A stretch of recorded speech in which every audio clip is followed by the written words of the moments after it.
These are short snippets from the Quantum Future breakout sessions.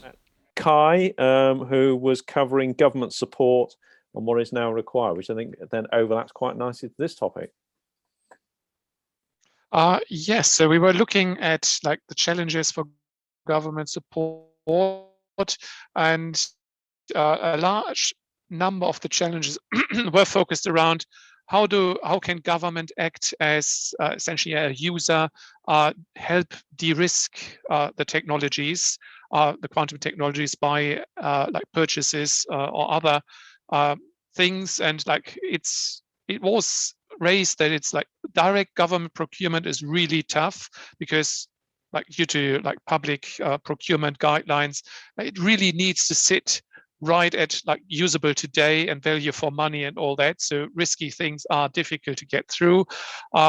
Possible options are defense procurement, which can be more risky, but has the challenge that afterwards you can't shout about the things you have done often because they get under the like banner.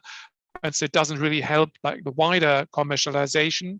And similarly, and like another option is government as a user in cross-council collaboration, more on the research council area where like the research, like applied researchers act as the end users. And essentially one first gets it into research space before it moves like on. Then we spoke about that another challenge really is regulation, where engaging with regulators to think about, okay, one example was the Financial Conduct Authority starting to show interest in looking into like the quantum areas, but also in general something where government can help foster innovation. Like there's this presidential order in the US mandating aviation authorities to like not rely solely on GNSS timing after 2025, which immediately sets the stage. You need other solutions for timing. So helping with regulations like that to get innovation, like open up the markets for innovation. And one challenge which was raised was also the role of the UK in large-scale international projects. Where do we stand with things like Lunar Gateway, but also like large-scale international collaborations on like quantum computing and quantum sensing and other areas.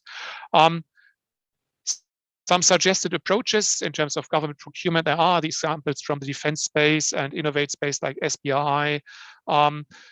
ARIA coming up as a new method of government de-risking things, moving quickly to higher TRL levels, which we are all observing with bated breath, like what comes out of that and how can we use that tool, because I think that might be really interesting in this space. Then also, like what quantum has triggered is regional investment plans to government. It's essentially looking at how can regions, regions are developing investment plans, which include quantum. How do they build accelerators, other environments where quantum can thrive? So a lot of thinking there, a lot of good ideas coming up. Bilateral funding is something which is quite difficult to negotiate, but might come up as a solution to like create international projects in the future. And one last thing is the standardization, where there's already work going on with NPL in the UK and BSI, but we definitely need an international context in standardization to help quantum to don't have the quantum Babylon coming up, but rather like have the quantum technologies talk to each other. Okay, that's it. Thank you, Kai. Thank you for your group and your discussion there. Thank you all very much. Thank you to Ilana, to Kai, to Prem for your fantastic your input on that today, and also to the facilitators who've done a great job. So really appreciate that. So thank you to you all, and we look forward to connecting and keeping in touch with you all. So have a good evening, good morning, wherever and that you are. So thank you all very much. Thank you very much. Yeah, thank you very much. Bye. Bye. Bye.